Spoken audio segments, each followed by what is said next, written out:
How's it, everybody? It's Willie Paul, sitting down with Pastor Brandon. He's in the office. I'm at home. How's parking? It's all right. This construction is pretty frustrating. Kind of waiting for this to be done. But c'est la vie, as they say. Sorry, I don't speak Spanish. That's okay. Neither do I. Anyway, how's everything going? It's all right. Good weekend. Construction and parking aside. Yeah, not too bad. It's going pretty good. Excited about this weekend's message. Love talking about Blessed are the Pure in Heart. Talked to a lot of people after service. Got some good feedback from it. Just feel like this weekend was really challenging. Yeah, for sure. Yeah. I think anytime we talk about the heart, it's particularly challenging. So. Yeah, this is definitely one of the hard hitters in the Beatitudes, because there's things like be merciful, and that's kind of just like okay, I can be more merciful, but to be pure in heart, especially as Jesus defines it, is very, very difficult. Yeah. So to start off, there was something that you talked about, just a small sentence that I wanted to ask you about. Sure. You said you don't eat rice every day? You don't eat rice a lot? Not like every day. Just depends on what we're making. How often do you eat rice? Not as much as I think most local people do, to be honest. Yeah, because I was honestly pretty surprised. I was like, wait, like I eat rice almost every day. I should be eating more rice. Yeah, it's where the strength comes from. Yeah, that's what I've heard. You see this? Ooh, what am I looking at? It's a filter. It makes my arms look smaller. Yeah. Anyway. IRL filters. Got it. We're not here to talk about my arms or rice. Talking about. Yeah. What are we even talking about right now? We're talking about the weekend message, the pure of heart, and man, this is honestly, like we just mentioned, it's a really tough one, because as we got into further down, I believe it's in Matthew 6, where Jesus says, like, you've heard it said, don't murder, but if you look at someone, if you're angry with someone, then you're guilty of murder. And that's just like well, okay, I'll never kill anyone, but like I've been angry at people. And so it's like, wait, you're telling me that like that is the bar that is set. Yeah. It's crazy. And so I guess my first question, Pastor Brandon, you said to ask this. How's your heart? Honestly, on a Monday, my heart's tired. Like, just processing the whole weekend. And oh man, I think it is one of the best questions to ask, though, is a self-introspective kind of question. And then also to ask people, like in your connect group, it's when the time is right, to just be asking good, deep questions like that. I think it's a question that really helps to, no pun intended, get to the heart of the matter. Just how are you really doing, amidst all this stuff we can talk about. It's really easy in our connect groups to just talk about surfacey things. And I think there's a place for that. But as conversations start to get deeper, almost like walking into the ocean at the beach, you don't want to stay in ankle deep water. You want to go a little bit deeper and deeper into things. I think the matters of the heart are those kind of issues that we can be asking about. So how's your heart with everything else that's going on? So sometimes we have people that will complain about the same thing every weekend, or they'll keep it shallow, just talk about work or other things that aren't as consequential. So I think asking about how's your heart with all that, and if that person receives that question well and takes it seriously, then it really gets down to, honestly, I'm just really frustrated and I'm really discouraged, or I'm excited for what's going on, but I'm a little bit scared about what could be coming up. So things like that, I think that's really a good question to ask when it comes to matters of the heart. So with being tired and all of that, I mean, if we all look into our hearts, we have a lot of words to describe it, but probably pure is not one of them. Yeah. How do you find the balance of you're tired, it's after the weekend, you preached Thursday and then Sunday, with everything in between. with all of the descriptors, all of the adjectives that you would describe your heart as, how do you balance putting pure into there, or like striving to put pure in there? Yeah. I think really what's interesting is that purity isn't something that you can naturally place there on your own. See, it's almost like, how do you put something into your heart that you don't already have, right? Mm, So mm, I think purity comes from coming to God with our hearts and saying, Lord, I am, my heart is, and whatever it might be, right? It could be negative emotions like frustration. It could be actual just realities like I'm tired or, right, or I'm exhausted or things like that. And it's coming to God for that refilling, for that rejuvenation, and asking the Lord to put in the purity that only comes from Him. That's why we ended the sermon with Psalm 51. So David says, create in me a clean heart, O God. It's almost like he's asking God to create something that David himself couldn't do on his own. So I think for us, it's coming to God in our relationship with him. This devotional life aspect of the spiritual growth chart here at Metro isn't just because we should be doing Christian things. It's because that's where our purity comes from, is from Christ himself. mm-hmm, So I think it's a misnomer to think, oh, I can just do these things on my own. While it's true that we can come up with some good things, I think purity itself is one of those things where naturally in our person, we don't always have the capacity to create that on our own strength. So coming to God for it is really what should be happening. So on Mondays, I like to take some time just to get into the water, to also spend time in prayer, get into the Word, because I know that I need to be before God to help me with my heart as I face the things going forward. mm. So what does that like? Give me some tips for maybe someone who is struggling with coming to Jesus, because I think on a long enough scale, all of us eventually do that. Of like, I'm frustrated, I'm tired, I'm angry, I'm overworked, I'm overwhelmed, and then at a certain point, we're like, oh yeah, we should pray about this, go to Jesus. How do you like shorten that timeline of the frustration, the irritation, etc., to going to Jesus saying, you know what, sorry, creating me a pure heart. Shortening the timeline is an interesting way of looking at it, because really it's, what else are you going to run to, right? Mm, So it's almost like through a process of elimination, already telling yourself these other things aren't going to help me with what's going on. So whatever else we turn to, or that makes us feel better about life, our circumstances, our feelings, some of us turn to things that are negative, like vices. Some of us turn to distractions. Um, Others of us turn to all kinds of different things that would kind of fill that void. So to shorten the timeline, really, it's more like saying, here's what's actually going to help. And if you don't mm, believe yourself, then you'll figure that out later when you've exhausted all your options. When you find yourself not finding the same satisfaction from what used to bring you satisfaction, it's similar to this idea of those who hunger and thirst for righteousness, because then they'll be filled. It's when you, if you really want God's way, his right way, his righteousness, then that's where you're going to find that satisfaction. That's the only way that you're going to do that. So I think we need to consider what that looks like. When you're saying, how do we shorten the timeline and all these things? I think it comes down to asking yourself, okay, so what am I really looking for here? And mm. then going to God. That's good advice. That's good advice. Not. I'm asking for a friend. It's not a friend. I No, I never get think frustrated. I never get irritated. I Never. know. I've known you for a Never. bit. You never get frustrated, irritated. Yeah, Now, sometimes you are frustrating and irritating, but but that's not what this is talking about. That's not what we're talking we're not here to talk about how irritating Willie is. Not. Hey, about. what's interesting, Willie, is I think all of us know that the answer lies in Christ, right? Mm-hmm. But I think it's us actually making the time and effort to do that. You Yeah, know, and making that the first go to as opposed to second, third, fifth, 10th. sometimes it feels like in a metaphor type of way, it's late at night when I want to watch TV and I want to stay up, or I want to eat late night snacks, but what I really need to do is sleep.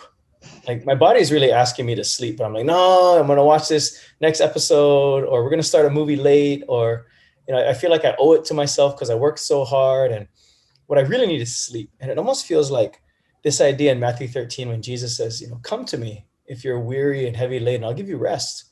Mm. We talked this about a couple weeks ago. My yoke is easy, my burden is light. We're like, hey, that sounds great. Let me go do all this other stuff. And when that doesn't fill me, I'll come back to what I know is actually what I actually need.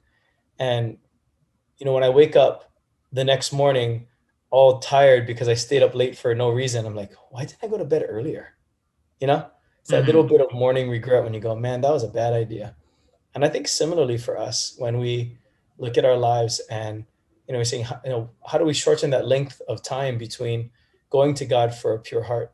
I think it's remembering, man, that's really where my soul finds its rest is in time with God and in devotions and prayer and making that an important part of our day. I think that's where we find that peace, that purity that we're really looking for here. I think that a big sign of maturity is being able to, you know, the episode ends on a cliffhanger and you're like, oh no, what happens in the next episode? But the maturity is, no, I got to go to bed. Like I got to get enough sleep for tomorrow. And I think that in the same way, spiritual maturity is being able to say, I want to run and gossip with my friends or like vent or something or XYZ to deal with these emotions, these frustrations, anything that's going on. But I know that the right answer is to go to Jesus. Yeah. So Yeah. it's kind of like a neat little maturity, spiritual maturity. What is it? I just had a complete brain fart. Like mirror coincidence. What is the word I'm thinking of? I don't really know, but I'm laughing at this. All right, so let's just move on. Say you've done that. You take a deep look at yourself, and maybe even in the context of a connect group, you talk about things, and you realize that you go to Jesus, you pray, you read your Bible, you allow Jesus to purify your heart. Um, what are some things that you can do to keep the contaminants out, as you talked about? Um, Keeping contaminants out is really garbage in, garbage out. Mm, Like what you're watching, what you're looking at, what you're scrolling through, what you're listening to. Unfortunately, a lot of times, what does art imitate life or life imitate art? And it's probably both, right? So I think for ourselves in today's day and age, we have to look at, okay, so what am I really investing my time into, my thoughts, right? Like what mm, am I looking at on my phone or, when I have downtime? So it's that. It's also being realistic about when my heart isn't feeling great about situations or people or, feeling insecure or feeling frustrated. And then it's continually going back to God. So, this past weekend we said God purifies our hearts through community. And that's like in our connect group, it's pursuing righteousness, faith, love, and peace, along with those who call it to God with a pure heart. That's a big deal. So I think, when you look at your connect group, is it just a group of guys or girls who are just hanging out? Is it just social time? Or are we actually trying to pursue God? I think that's a big tell right there. I think the second thing is as we're going through struggle when things aren't going well, is acknowledging that God is with me, just like gold is refined through all of it. And if God is refining my heart through this, then when the impurities rise, it's that last thing. God purifies our heart through surrender. It's giving that to God. And I think the most we said earlier, the most important question you can ask is, "How's my heart?" Right? But then I think one of the most important statements you can do in light of that is, like that old worship song, is, "Lord, I give you my heart. I just surrender it back to you today. Have your way. Like I want to give this to you because I know on my own, my heart becomes all kinds of different ways that it shouldn't be." So mm, I think, as we realize the areas of our life that aren't going well, to keep contaminants out, so to speak, is to identify them quickly. It's almost like our human bodies. It's like, how do we keep bad bacteria out?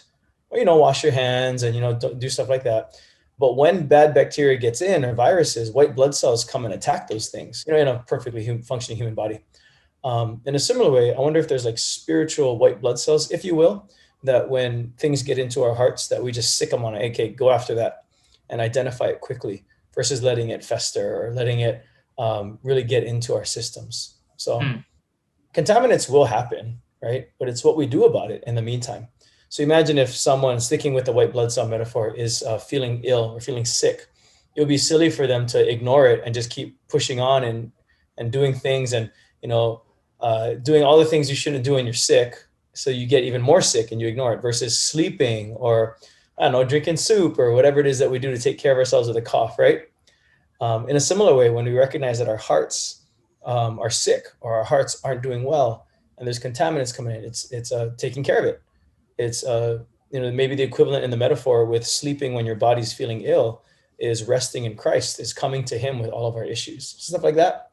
I think be something to think about, because it's not like Christ purifies our hearts once and for all and then it's over, right? Yeah. It redeems us and then identifies that our hearts aren't well. But the prophecy, the promise given in the Old Testament is, I'll replace your heart of stone, replace it with a heart of flesh. And I think that's kind of a cool thing, because it's almost like God himself is the one that's doing it. And we're not the ones that are in control of it. We're only in charge of allowing him to do that in our lives.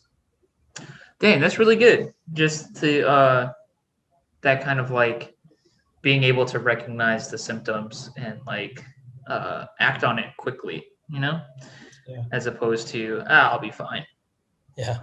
I was thinking about like I used to work as a barista, and so we deal with like gallons and gallons of milk every day, and I got really good at the sniff test for milk, and sometimes I would take a sniff and be like, it's questionable, and then pour it into a cup and drink it to see if it was like good. And I ended up like multiple times drinking some very, very not good milk. And I think that there's times in our lives where it's like that, like for real, just like, I wonder if this is good. No, it's not. I think that there are also times in our lives where we have a situation that we're about to go through, whether it's like what we're watching or the people that we're hanging out with or the function that we're going to, where you're kind of doing a sniff test and you're like, I'm not sure about this one. Yeah. And so if I just erred on the side of caution, I wouldn't be drinking rotten milk, Well, can I add to that? Because I love the fact of you drinking rotten milk just to test it out. But, metaphorically speaking, if you had a coworker with you and you could say, hey, can you smell this? And then you had a second opinion, right? What do you think about this? That would totally save you. I work with a guy that was almost like, we were very similar. And so like, does it smell good? And it's like, I don't know, drink it. Yeah, we should both drink it. Just to be safe. So if you're in a connect group and you have a questionable situation, it's good to ask them in your group, hey, what do you think about this? And if they're at the same subpar maturity level as you are in your taste buds, you're both going to get sick. But if you have someone who's a little more mature, who has more experience, something like that, then that really helps. They have a more refined palate, if you will, spiritually. They can say, oh, that's not a good idea. I actually had a friend when I was in my early 20s, and a group of my friends, we're going to go out and they're going to go to this club and they're going to go to this bar and then to this strip club.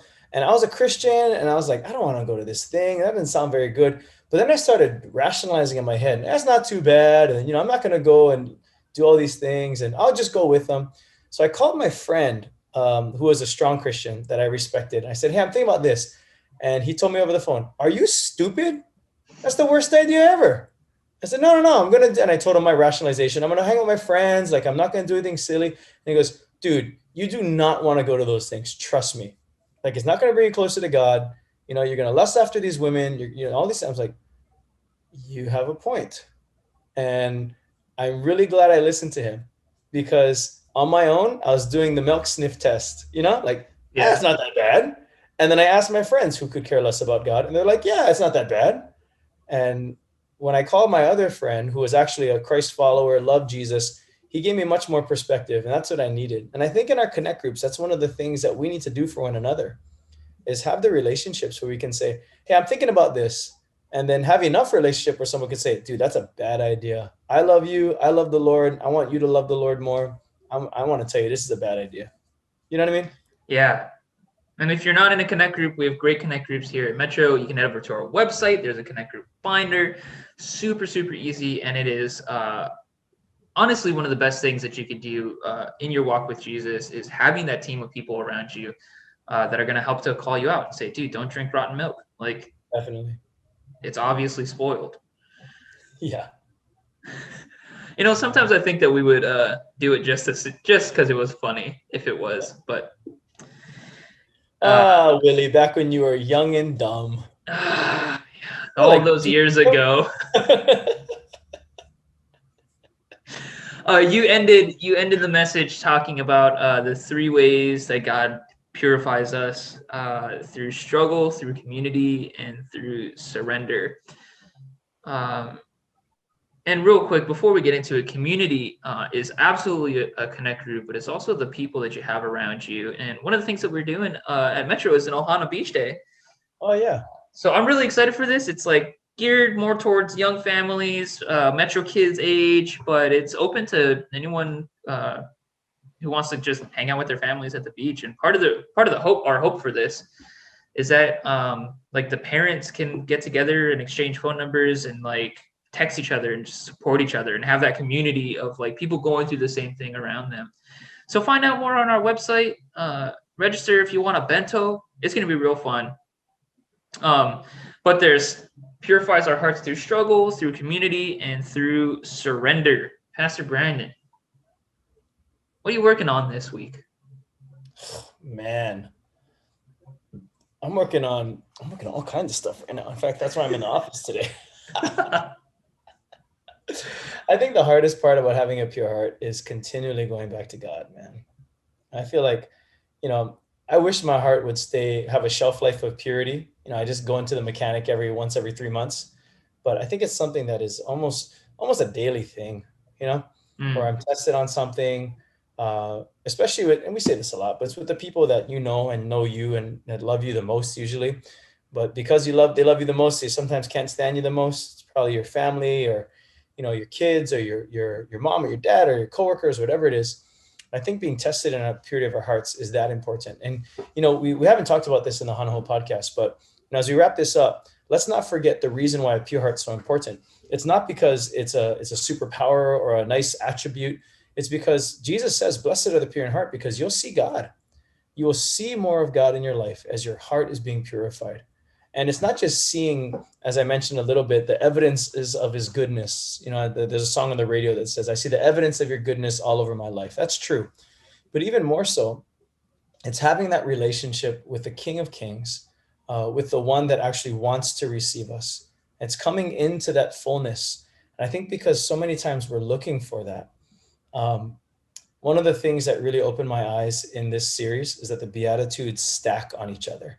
Mm-hmm. Is that it's hard to have a pure heart, if you don't first choose to be merciful, right? It's hard to be merciful unless you desire and you hunger and thirst for righteousness, because otherwise, why should I be merciful? Mm-hmm. And it's even harder to do that unless you choose to be meek and humble and lowly, right? And then you can't be meek and humble unless you're going to be someone who's going to mourn our own sin and realize, man, I got nothing. And that all starts by being poor in spirit. See, I think that point is so interesting, man. I didn't know that until we started to do this series and I was doing the study for it, which is why this upcoming weekend, as we talk about blessed are the peacemakers, sometimes we think you should just be a peacemaker. Like that should just naturally flow out of you because you're a Christian. It's like, actually, no. I think it all starts with being poor in spirit and then builds up to the place of having a heart that is pure. So I'm interested to see, as we look towards the tail end of this series, the peacemakers and then persecution, like how does this change the way that we as Christ followers live? Because, Willie, when I think about our church here at Metro, I love what God is doing at Metro, no doubt about that. What I really want to see happen is our lives being changed by Jesus, through the things that he taught, so we can live more like him.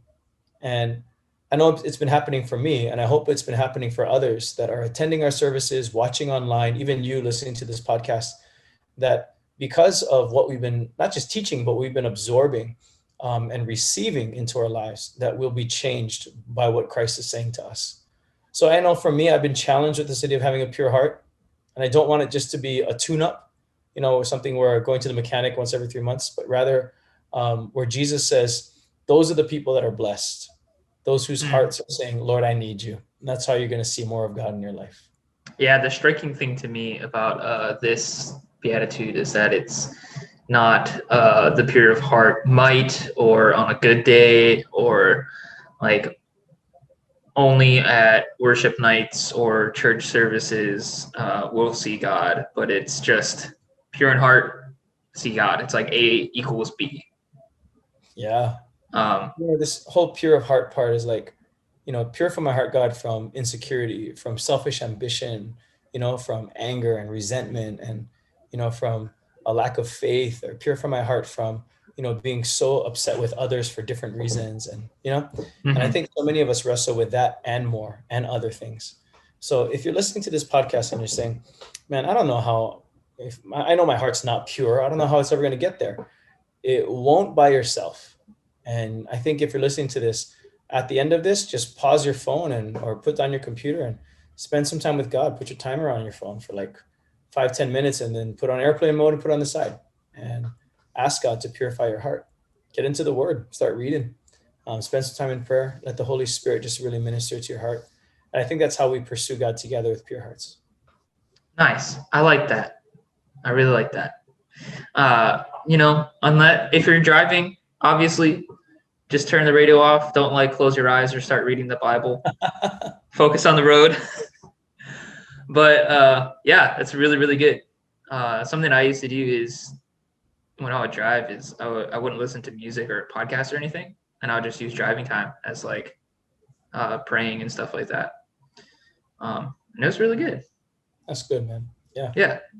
So wherever you are in your life, listening to this, Jesus promises us that if we're pure in heart, not through our struggle or not through our own struggle or our own work, or that we can do enough to get there, but through surrendering and coming to Jesus time and time again and letting him purify us, that we'll see God. And yeah, so that's our encouragement to you this week is put your phone on airplane mode, put it where you can't see it. Did you know that's a thing? If you can see your phone, it distracts you without it even being on. Crazy. I believe it. So put it in the other room for 5 minutes. You'll be okay. And just ask God to purify your heart so that you can see him. Right on. Good stuff. Thanks for joining us, Pastor Brandon. All right, everybody. Catch you guys soon. Catch you soon. Visit our website for info of what we talked about. Register for service, Ohana Beach Day, Connect Group, everything you need at the website. All right, everybody. Shoots.